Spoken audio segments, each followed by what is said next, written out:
তাজপুর সমুদ্রে অবগাহনের পর আমার দুই বন্ধু মধ্যাহ্নভোজনে বসে পড়েছে। আমার প্রতিবারের মতোই রেডি হতে একটু দেরি হয়েছে, তাই তারা সামান্য বিরক্ত। খাওয়া দাওয়া শেষ হলেই আমরা নিউ সোনার বাংলা রিসর্ট ছেড়ে মন্দারমণির উদ্দেশ্যে রওনা হব। কালকে যখন আসছিলাম তখন ওয়েদার খুব ভালো ছিল, কিন্তু আজকে গরমটা ভীষণ গরম লাগছে, ভীষণ গরম লাগছে। তো তার মধ্যেই তাজপুর ছাড়ছি। বাবা রে, ওরে বাবা দেখো যে কত গাড়ি চলে। চাউলখোলাকে পিছনে ফেলে মেরিন ড্রাইভ রোড ধরে আমাদের রথ ছুটে চলেছে মন্দারমণি সমুদ্র সৈকতের উদ্দেশ্যে। রথের সারথিকে একটু ধরে রথ চালানোর অনুরোধ জানানোয় হঠাৎই তিনি বাড়িয়ে দিলেন রথের গতি। মেরিন ড্রাইভ রোড ধরে চলতে চলতে ডান পাশে বিস্তীর্ণ বালুকা ভূমির দেখা মিললেও সমুদ্রের দেখা মেলেনি। মন্দারমণি ঢুকে পড়েছে। এই মুহূর্তে আপনারা দেখতে পাচ্ছেন মন্দারমণি সমুদ্র সৈকতের প্রথম বিলাসবহুল রিসর্ট রোজ ভ্যালি রিসর্টের পিছনের অংশ। এই রিসর্টের বর্তমান নাম সানসিটি রিসর্ট। ইয়াসের সময় সমুদ্রের জল ঢুকে পড়ায় রিসর্টটি বেশ ক্ষতিগ্রস্ত হয়েছিল। এদিকে বড় ভেড়ি একটা,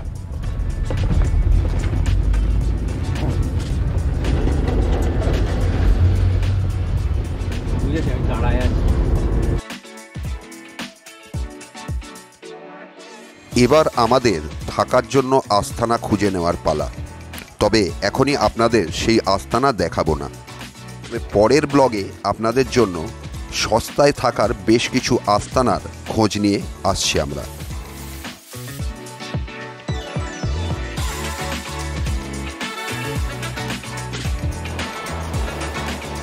সমুদ্রে জোয়ার আসছে ধীরে ধীরে। এখন আপনারা জোয়ারে ভরা মন্দারমণি সমুদ্র সৈকত দেখছেন, আর এবার আপনাদের নিয়ে যাব সমুদ্র সৈকত লাগোয়া মন্দিরে। শুধু ঘুরে বেড়ালেই তো হবে না, একটু ধর্মকর্মও তো করতে হবে।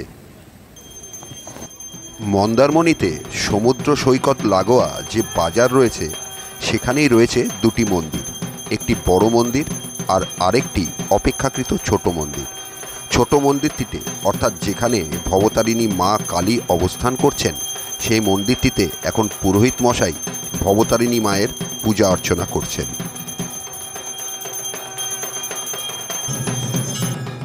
এখন আপনারা দেখতে পাচ্ছেন বড় মন্দিরটি। এই মন্দিরটির বহিরাংশের কাজ, শিল্প, ভাস্কর্য অসাধারণ, আর তার সঙ্গে জ্বলতে থাকা এলইডি লাইট মন্দিরের ভাস্কর্যকে আরও ভাস্বর করে তুলেছে। আপনারা মন্দিরটি দেখতে থাকুন।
এই মন্দিরটিতে মা দশভুজা সপরিবারে অবস্থান করছেন। লক্ষ্মী, গণেশ, কার্তিক, সরস্বতী, সঙ্গে শুম্ভ ও নিশুম্ভ দুই অসুর। এছাড়াও প্রত্যেক দেবদেবীর বাহনরা তো আছেই।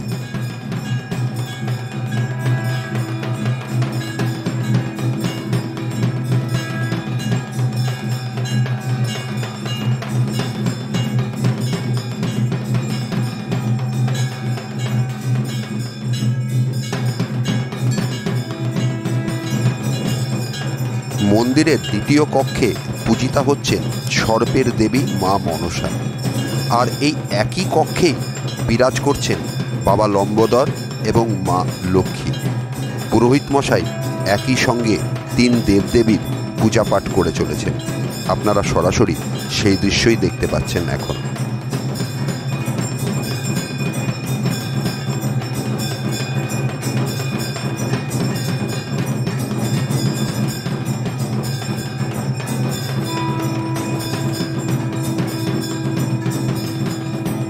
আজ এখানেই শেষ করছি। পরের পর্বে নিয়ে আসতে চলেছি আপনাদের প্রয়োজনীয় তথ্য সম্বলিত ব্লগ। ততক্ষণের জন্য অপেক্ষা করুন। আর চ্যানেলে নতুন হলে চ্যানেলটি সাবস্ক্রাইব করে বেল আইকনটি প্রেস করে দিন। আর হ্যাঁ, ব্লগটি সকলের সঙ্গে শেয়ার করতে ভুলে যাবেন না যেন। ততক্ষণের জন্য টাটা, বাই বাই, তাড়াতাড়ি দেখা চাই।